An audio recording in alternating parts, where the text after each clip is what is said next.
Nobody in Indiana ever heard of Bobby Knight. How great is Bobby Knight? Bobby Knight, that rings a bell. Hall of Fame college basketball coach, perhaps one of the greatest of all time.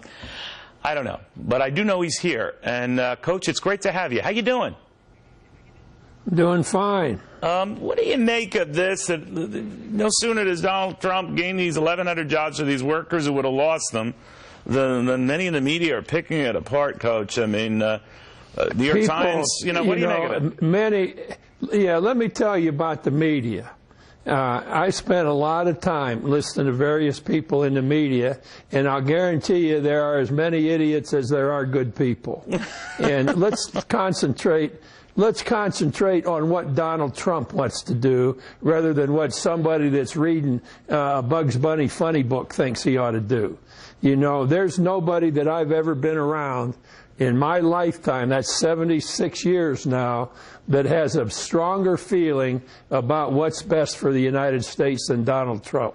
And we're going to see a guy, as he moves into this presidency, that is just something that we were hoping for, and you trust me, we're going to get that from Donald Trump. Do you get a sense that he's just not going to be cut any slack? That no matter what he does, they'll complain in this case about, oh, this is crony capitalism. That's NPR. The Washington Post portends an unusual level of intrusion of private business. On and on and on. Well, you know, it's so easy for somebody to write, well, this isn't really the way it should be. Well, what do they know about it? They don't know anything about it. I'll tell you this. Donald Trump is a very, very smart man. And that's been shown and has been re-shown and will be continued to be shown throughout his entire time in office. The guy is very bright, and the guy is so dedicated to the United States. I remember when Obama's wife said it was the first time she'd ever been proud to be an American after several years. Well, that doesn't happen with Donald Trump and the people surrounding him. His whole approach is, let's see what's best for the United States, and then let's get that done for the people of the United States. And he knows a hell of a lot more about it than anybody in any press report that I've ever read. Coach, let me ask you, you know something about getting a team jazzed and even a crowd jazzed, in an arena.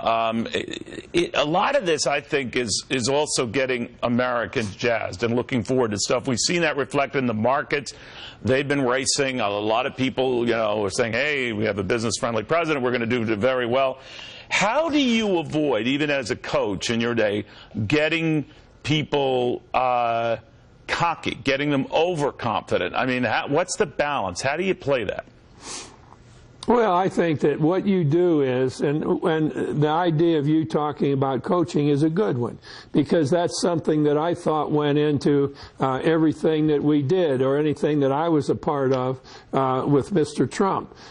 Such a thing as like going from the airport to the site of his presentation that was just absolutely jam-packed with people, kids, moms, dads, grandparents.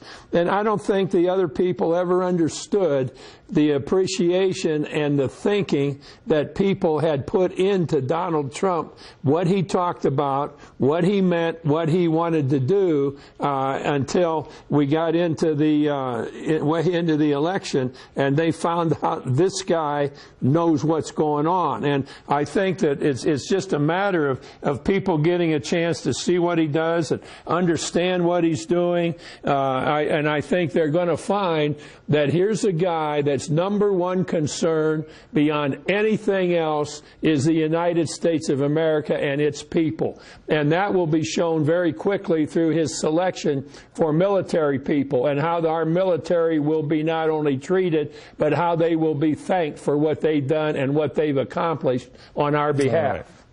Bobby Knight, it's always great. You know the great thing about being you, Bobby Knight, you can look into any camera you please and do anything you want, and no one will even blink. A great honor having you. Thank you very much. I appreciate the opportunity to be able to talk about a man that I have spent a lot of time with. I've watched him. I've watched how he treated people. And I can't think of anybody that I could consider that would be do more good, more things, and be better for all of us American citizens than St. Donald. I think he's the best. And by the way, you were with him very early on. I think that was very instrumental, certainly in Indiana and beyond. Coach, always good having you. Have a great Christmas. Thank you. Same to you. All right.